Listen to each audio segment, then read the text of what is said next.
Salut la Bulls Nation, bienvenue sur French Bulls TV.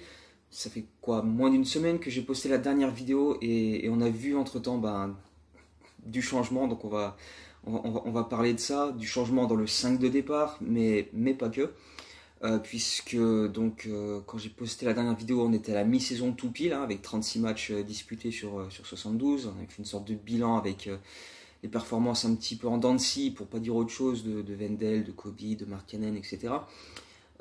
Et le lendemain, juste avant d'affronter Toronto, Billy Donovan a fait du changement dans son 5 de départ en sortant Kobe White, remplacé par Satoransky, et il a sorti Wendell Carter, remplacé par Thaddeus Young, pour apporter plus d'expérience. Mais la manière dont moi j'ai vu ce changement se mettre en place, c'est surtout pas juste changer pour changer, mais surtout pour modifier nos priorités en fait. C'est-à-dire que donc jusqu'ici, la priorité numéro 1 cette saison, c'était le développement de nos jeunes joueurs.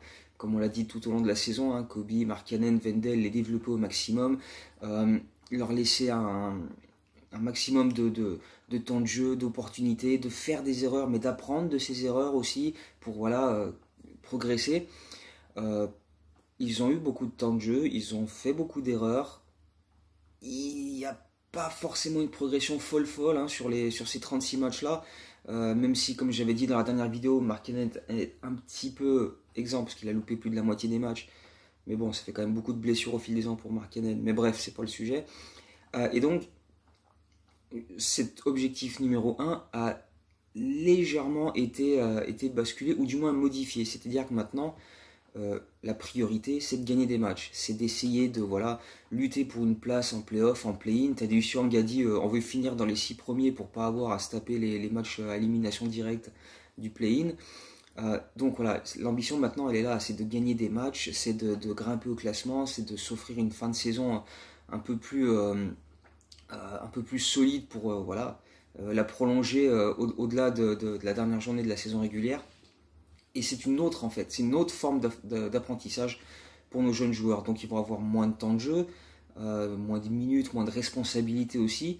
Mais si les Bulls arrivent à gagner un peu plus de matchs, à lutter pour décrocher une place qualificative pour les playoffs ou le play-in en fin de saison, ça permet quand même de disputer des fins de match, une fin de saison avec des matchs à enjeu.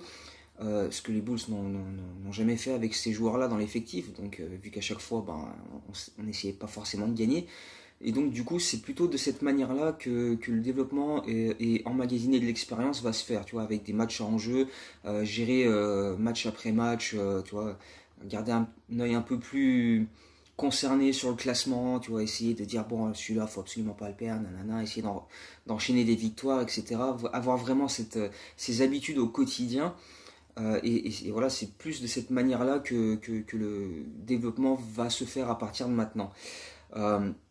Avec donc ce changement dans le 5 de départ qui entraîne aussi le fait que Markkanen joue désormais en pivot. Et il y a des choses intéressantes, mais je vais y revenir. Mais voilà, ce qui est surtout le changement avec l'impact le plus immédiat qu'on a vu avec ça, c'est évidemment les débuts de match, parce que tout au long de la saison, nos débuts de match étaient très régulièrement beaucoup trop mous, avec très peu d'énergie. On se prenait souvent des runs dès le premier quart-temps, et c'est quand les remplaçants, Thaddeus Young, Otto Porter, Satoransky ou Garrett Temple quand il était là, mais là il est blessé, quand ces joueurs-là rentraient en jeu, on jouait mieux, on faisait mieux circuler la balle, on défendait mieux, etc. Et on revenait un petit peu, mais on se mettait dès les débuts de match dans des situations où il fallait courir après le score et c'était emmerdant. Donc voilà, avec des joueurs plus expérimentés, capables de mieux gérer les situations et un 5 globalement peut-être plus complet aussi, ça a permis, et on l'a vu sur les 3 matchs qui se sont déroulés derrière, de signer des entames de match de très très belle qualité, beaucoup plus de jeux fluides, rapides, des attaques du cercle, on est plus patient dans la construction des actions, c'est probablement le fait d'avoir Satoransky à la main. Défensivement, on est plus concerné avec un Markkanen qui qui fait de meilleures choses quand il est, en poste 5, placé près du cercle, à protéger le cercle, parce que pour une fois, selon bras, ça va quelque chose. Sa grande taille. Euh, et donc, on a vu des entames de match de très très bonne qualité. Donc, à commencer par le match contre Toronto, qui était le premier adversaire avec ce nouveau 5 de départ, puisque donc on a remporté le premier quart-temps de 6 points. On a réalisé sur ce match-là 35 passes décisives pour 11 balles perdues seulement. Donc on a été très très bon tout au long de la rencontre. Et on a gagné ce match de 23 points. Avec un super Patrick Williams, avec 9 joueurs des Bulls qui signent au moins 10 points. Ce qui n'était plus arrivé depuis 50 ans aux Bulls. C'était depuis mars 71, la dernière fois que les Bulls l'avaient fait. Et ils l'avaient fait une autre fois, c'était lors de la toute première saison de l'histoire des Bulls en 66, genre un mois après leur début en- un mois après le début de leur histoire en NBA tout simplement. Donc il n'y a que 3 fois dans l'histoire des Chicago Bulls que 9 joueurs inscrivent au moins 10 points dans le même match, et c'est arrivé contre Toronto, avec Patrick Williams qui a mis 23 points, ce qui est son record en carrière, qui a été excellent avec des super cuts, des attaques du cercle tout le long. Bref, on a vraiment affiché sur ce match-là un collectif, une énergie, une concentration et une maturité vraiment vraiment intéressante. Vraiment vraiment intéressante. Et on l'a confirmé lors du match suivant face à OKC. Pareil, gros début de match qu'on gagne de 14 points, mais 42 points dès le premier quart-temps face à OKC quand même, pour au final une victoire de 21 points avec là aussi seulement 11 balles perdues et 24 passes décisives. Donc voilà, le collectif était vraiment beaucoup plus euh, ancré, quoi. C'était vraiment beaucoup plus fluide, et tout au long du match on a montré ça. Il y a eu beaucoup moins de périodes de creux où on était un peu moins bien. Donc c'était vraiment intéressant à voir. Et ce qui était aussi intéressant, c'est les réactions de Kobe et Wendell quand ils ont appris qu'ils allaient être remplaçants en fait. Et notamment Wendell qui disait, moi ça m'a un petit peu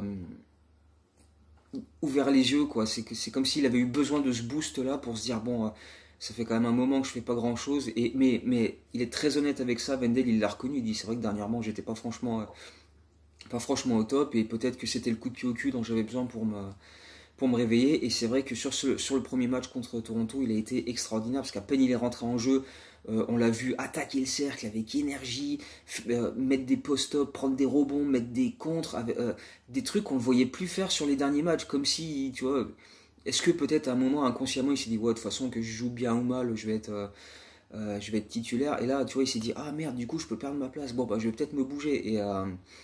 Et en tout cas, sur ce match-là, il a vraiment été très très très solide. Beaucoup de bonnes possessions jouées, où tu sentais qu'il n'avait pas peur d'aller au cercle, tu vois, qu'il avait vraiment envie de jouer ses ballons, d'être agressif. Et c'est vrai que c'est quelque chose qu'on voyait plus trop dernièrement de sa part, donc c'était vraiment plaisant. Kobe White aussi a fait de bonnes choses, pas mal de points en sortant du banc. Et c'est vrai que d'habitude, alors là il n'y avait pas Temple parce il est blessé une cheville, et il devrait louper encore le reste de la semaine et peut-être le début de la semaine prochaine. Enfin on ne sait pas exactement combien de temps il va être absent, mais ça devrait se jouer à peu près comme ça. Mais voilà, donc d'habitude quand il y a Temple, Porter, Young, Sato, c'était eux qui sortaient du banc et qui apportaient les points, qui stabilisaient l'équipe. Avec Sato et Young dans le 5 de départ, on se demandait un peu comment ça allait se passer sur le banc, mais c'est Kobe et Wendell du coup qui ont été les principaux protagonistes à ce moment-là, et donc c'était une sorte d'inversion de rôle qui était quand même plutôt bienvenue, et la réaction de nos deux jeunes joueurs à ce moment-là a été assez importante. Donc voilà, c'est quand même de bonnes choses pour leur développement. Euh, le truc aussi, bon, beaucoup de positifs sur ces deux matchs-là, évidemment. Quand tu alignes des stats pareils offensivement, avec une super adresse, beaucoup de shots à 3 points, avec énormément de jeux collectifs, de cuts, de passes, de mouvements, c'est évidemment très satisfaisant, c'est très plaisant. Tu te dis, là, voilà, si on pouvait jouer comme ça plus souvent. Et il y a toujours le petit bémol, la petite nuance, c'est que on a joué face à ces deux équipes-là, Toronto et OKC, où il manquait énormément de joueurs en face, quoi. Alors, je le sais, je l'ai dit plein de fois, hein, tout au long des vidéos cette saison et les saisons d'avant, quand on jouait des équipes à qui il manquait plein de joueurs au fil des matchs, des fois on n'était pas capable d'en profiter, et il faut être capable d'en profiter, et c'est ce qu'on a fait sur ces deux matchs, et c'est très très bien. Mais voilà, regarde, Toronto, il manquait quand même Anunoby, il manquait Siakam, il manquait Van Vliet, il manquait Mako, enfin il manquait plein de joueurs. Contre OKC, il manquait Dort, il manquait Horford, il manquait Hill. Bref, voilà, ça fait quand même pas mal de monde en moins. Alors c'est très bien d'en avoir profité, mais tu te dis, voilà, maintenant ce serait quand même bien de voir ce que ça donne face à une équipe au complet, une équipe un peu plus compétitive. Et donc la réception des Spurs était pour ça un test que j'attendais avec pas mal d'impatience. Même s'il manquait DeMar DeRozan du côté des Spurs, parce qu'il a des soucis personnels, je crois que c'est son papa qui est décédé. Bon, je compte pas à la Marcus Aldridge parce que les Spurs ne comptent plus sur lui, ils vont plus le faire jouer, ils essaient de le trader avant la deadline la semaine prochaine. Donc voilà, en gros, le seul absent c'était DeRozan. Et là encore, les Bulls ont fait un début de match extrêmement solide, super plaisant. Ils ont remporté le premier quart-temps assez largement, 31-17. Ils avaient 18 points d'avance à la pause. Ils menaient 58-40 avec une plutôt bonne adresse, pendant que les Spurs ils shootaient à 31%. Tu avais l'impression qu'ils n'existaient pas dans ce match-là, à part sur des rebonds offensifs, parce qu'ils en loupaient tellement que du coup ils avaient des opportunités de rebond. Mais à part ça, ils avaient très peu de bonnes opportunités de scorer. Chicago n'avait que 6 pertes de balles à la mi-temps, donc tu te dis en ce moment c'est quand même bien plaisant. On a réussi à pas à régler, mais à faire en sorte que ces problèmes-là soient moins importants. Et puis deuxième mi-temps, tu t'écroules totalement, quoi. Parce que les Spurs ont l'expérience, parce que ils ont fait les ajustements défensifs qu'il fallait tout simplement, et c'est très remarquable de leur part parce que tu avais l'impression en première mi-temps, tu drivais, tu allais au cercle et il pouvait rien t'arriver, quoi. On mettait des paniers dans tous les sens, on avait énormément de shoots ouverts, tu avais l'impression que San Antonio était toujours en retard, n'arrivait pas à contester les tirs, qu'on les prenait systématiquement de vitesse.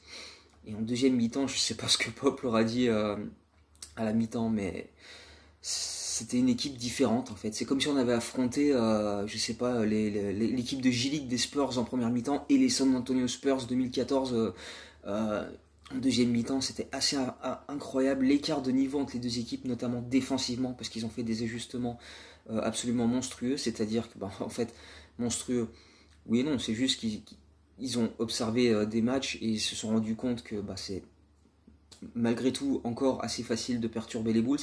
Ils ont fait un press full court. Dès qu'on engageait le ballon, hop, toute la remontée du terrain, avec des prises à deux dans les angles morts pour couper les angles de passe, etc. Isoler les joueurs. Et du coup, ça, petit à petit, ça a court-circuité totalement l'attaque des Bulls. En quelques minutes, il n'y avait plus rien. On est passé d'un jeu ultra fluide avec des extra passes, des cuts, du mouvement, à quelque chose de statique avec des joueurs qui s'enferment dans du 1 contre 1, plus personne qui vient proposer de solutions. Et donc avec des shoots forcés, des fois en fin de possession, des fois parce que personne bouge, donc hop, tu fais un step back dégueulasse. Et ouais, les Bulls ont totalement déjoué sur la deuxième mi-temps. À 18 minutes de la fin, donc au milieu du troisième quart-temps, les Bulls menaient de 20 points, 70-50, à 18 minutes de la fin du match. Derrière, on a pris un 56-29, qui est quand même bien violent, et du coup tu perds ce match 106-99, avec des Spurs qui ont fait des ajustements défensifs de très grande qualité, qui ont beaucoup plus contesté, qui ont beaucoup plus protégé le cercle, qui ont pris de bons rebonds. On a eu assez peu de secondes chance au final, même si Patrick Williams en a récupéré quelques-uns. Je crois qu'il fait 14 rebonds, 13-14 rebonds. Mais c'est vrai que dans l'ensemble, en fait, plus personne n'a réussi à vraiment prendre les choses en main à Chicago, en fait. Et tout le monde était isolé, même si Lavigne sur la fin de match a essayé un petit peu, mais on a juste pas pu retrouver la confiance, en fait. C'est comme si dès que les Spurs se sont mis à défendre sur nous, à couper les lignes de passe, etc., on a perdu confiance, on a tout arrêté, et après c'était très difficile de redémarrer. Et en plus, on a eu très peu de calls. Il y a eu des attaques du cercle, on s'est fait défoncer, il y a peu de lancers francs. Genre, c'est pareil, comme je le dis encore dans plusieurs vidéos, j'ai pas envie de dire non, non, c'est pas la faute des arbitres, clairement pas. On n'a pas perdu ce match à cause des arbitres, non, non, non, non, non, non, non. Mais il y a quand même des calls, on aurait dû les avoir parce que il y a eu, il y en a eu quand même des attaques du cercle régulières. On a essayé d'y aller, créer le contact. On a shooté 9 lancers francs dans ce match. 3 seulement par les titulaires, les 3 par Zach Lavine dans les 2 dernières minutes du match. 9 lancers francs dans tout le match. C'est pas normal, c'est pas normal. Quand les Spurs en ont shooté 30. Donc, mais bon, bref, l'arbitrage, il est ce qu'il est. Il est absolument cataclysmique, pas juste contre les Bulls. Toute la NBA, tu demandes à tout le monde. Les arbitres NBA, je crois que c'est les pires du monde. C'est une catastrophe. Et cette saison, je crois que ça n'a jamais été à un niveau aussi ridicule. Donc, bref. On va pas s'attarder là-dessus parce que c'est pas une excuse. Encore une fois, les Bulls n'ont pas perdu à cause des arbitres, loin de là. Mais bref, et on a une raison par contre pourquoi on a perdu, c'est qu'on a perdu 11 ballons sur la deuxième mi-temps. On était à 6 à la mi-temps, on finit à 17 balles perdues. Et t'as l'impression qu'il y a une période dans le quatrième quart-temps, et c'était mais quasiment systématique. Les Bulls remontent la balle, ils la perdent, les up en contre-attaque. Ils remontent la balle, ils la perdent, les up en contre-attaque. Ils remontent la balle, ils la perdent, les up en contre-attaque. Je crois que les Spurs ont mis un 21, un run 21 au début du quatrième quart-temps. C'est quand même assez inadmissible. Donc voilà, ceci explique cela. Hein. Des fois, c'est pas plus compliqué. Les Spurs ont tout simplement dit ok, maintenant fini de rire, on va défendre et on va voir comment vous allez vous adapter. Et on n'a jamais su le faire. Donc voilà, c'est un petit peu dommage parce que bah, voilà, c'était un gros test attendu face à une équipe compétitive qui lutte pour être en playoff. Il me semble qu'ils étaient 6e à l'ouest avant ce match. Et on a une nouvelle fois échoué ce test et on a une nouvelle fois prouvé que dès que c'est un peu plus compliqué en face, dès que c'est un peu plus talentueux, un peu plus énergique et dès qu'on nous bouscule, eh ben on n'a pas le répondant. Donc c'est très bien d'avoir su profiter des absences contre Toronto, contre OKC pour gagner ces 2 matchs-là. Mais tu vois, dès que le niveau grimpe un petit peu et qu'en face ça répond un peu, eh ben on retombe toujours dans nos travers, on se fait bousculer, on a du mal à vraiment passer ce cap-là encore. Donc je pense qu'il faut plus qu'un changement de joueur dans le 5 de départ pour que ça prenne vraiment forme à ce niveau-là. Donc c'est vrai que là, ça devient un peu compliqué. Et il y a un truc surtout qu'on continue de faire, c'est les points à l'intérieur et les points des intérieurs adverses. Parce que plus tôt dans la saison, on a pris des cartons par les intérieurs adverses, mais All-Star, quoi, des gros calibres, quoi. Vucevic, il a fait son record en carrière contre nous, il a mis 43 points, 17 rebonds, un truc comme ça. Joel Embiid, il a fait son record en carrière avec 50 points, pareil, il avait pris genre 17-18 rebonds ce soir-là, ou 19 peut-être même. Jokic, il avait mis 39 points, 14 rebonds, 9 passes, un truc dans le style. Bref, les pivots de très grande qualité, les top pivots de la ligue, ils nous ont pulvérisés. Et maintenant, on se fait pulvériser par je vais pas dire des no-name, parce qu'il faut quand même les respecter un peu, mais je veux dire des joueurs beaucoup moins connus, on les fait passer pour des joueurs de folie, quoi. Le match contre OKC, Moses Brown, c'est sa première titularisation en carrière. Le mec, il te tape 20 points, 15 rebonds, 5 contre, tranquille, peinard. Le lendemain contre les Spurs, Jacob Poeltl, 20 points, 16 rebonds, 9 sur 11 au shoot. Les mecs, tranquille, quoi, ça va.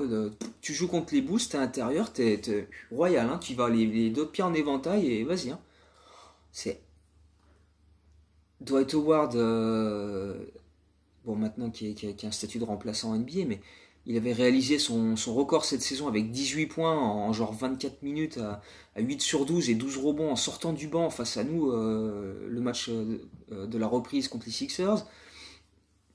T'as l'impression que voilà, n'importe quel intérieur adverse peut venir dans notre raquette et nous poutrer, mais d'une violence incroyable. Et ce qui fait flipper, c'est que ce soir on va à Denver. Ouais, ce soir on va à Denver, j'aime autant dire que ça risque de piquer. Ça risque de piquer, mais fort. Parce que Jokic, personne ne l'arrête. Absolument personne en NBA ne l'arrête. Donc c'est franchement pas nous qui allons le faire ce soir. Hein. Donc à mon avis, on va encore en prendre une bien bonne. Et ouais, va falloir s'y préparer, quoi. Mais ouais, ce qui est... l'espèce de bilan qu'on peut faire de ces premiers matchs avec le nouveau 5, c'est que c'est très bien de vouloir changer des choses, de se montrer ambitieux. Bon, je suis totalement pour ça. Qu'on affiche, comme tu as dit, Angladi, c'est très bien de viser la 6e place, si on peut le faire, parce qu'il y a encore un écart relativement faible entre les équipes 5, 6, 7 à l'Est et les équipes 10, 11, ouais, 9, 10, 11. Donc voilà, il y a encore 6 ou 7 équipes qui vont se battre pour ces places-là. On est dedans, il faut qu'on essaye au maximum de rester dedans le plus longtemps possible. Mais voilà, va falloir quand même montrer autre chose que dès qu'on affronte un peu plus d'adversité, parce que sinon ça va juste pas être possible, quoi. Parce que là on a Denver, il y a Détroit dimanche, après il y a Utah, ouais, il y a encore pas mal de gros matchs d'ici la fin de saison. Donc si on n'arrive pas à passer ce step-up mental pour se dire voilà, sur ces matchs-là, faut se faire violence, faut y aller, on va vivre de grosses désillusions d'ici la fin de saison. Donc espérons qu'on soit capable de relever la tête. Ou alors peut-être qu'il va se passer quelque chose d'ici la deadline jeudi, parce que jeudi c'est le dernier jour pour les trades. Donc on verra si d'ici là il se passe quelque chose à suivre. On parlait des Nuggets, donc ça me permet d'enchaîner sur le quiz pour terminer cette vidéo. Puisque donc le quiz dans la dernière vidéo était quelle était la plus longue série sans playoff pour les Bulls, et c'était 6 ans, les 6 années après le départ de Michael Jordan en 98, enfin Jordan, Pippen, Rodman, Phil Jackson, etc. La fin après The Last Dance, tout simplement. On avait passé 6 ans avant de retrouver les playoffs, donc 6 saisons avant de retrouver les playoffs avec cette saison 2004-2005 avec les Baby Bulls. Perso, c'est une époque que j'ai beaucoup aimé, avec Ben Gordon, avec Kirk Hinrich, avec Lou Holding, Andres Nocioni, Eddie Curry, Tyson Chandler. C'était vraiment sympa à suivre, avec Scott Skiles à la baguette. C'était vraiment une période plutôt fun. Mais voilà, qui avait mis fin à 6 ans, qui est donc la plus longue série de l'histoire des Bulls sans aller en playoff. Et si on loupe les playoffs cette année, ça fera 4 ans, ce qui serait la 2e plus longue série de l'histoire. Et donc la question maintenant, elle concerne le match de ce soir, plus ou moins, puisqu'on se déplace à Denver.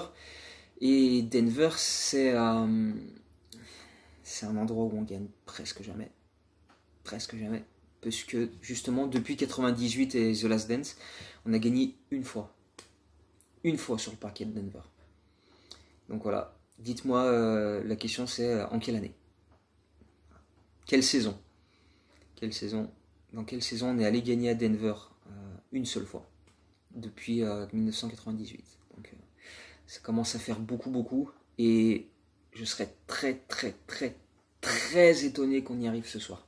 J'espère, hein, je vais être devant l'écran, je vais espérer qu'on le fasse, mais ça s'annonce très difficile. Donc bref, on va bien voir. En attendant, donnez-moi vos réponses, et puis ce que vous avez pensé de ces derniers matchs, si vous aimez le changement dans le 5 de départ, si ça vous plaît, si vous trouvez que c'est normal, si vous trouvez qu'on aurait dû insister, si vous pensez qu'on va faire des moves d'ici la deadline, si Wendell ou Markkanen ou Kobe ou d'autres vont partir d'ici jeudi.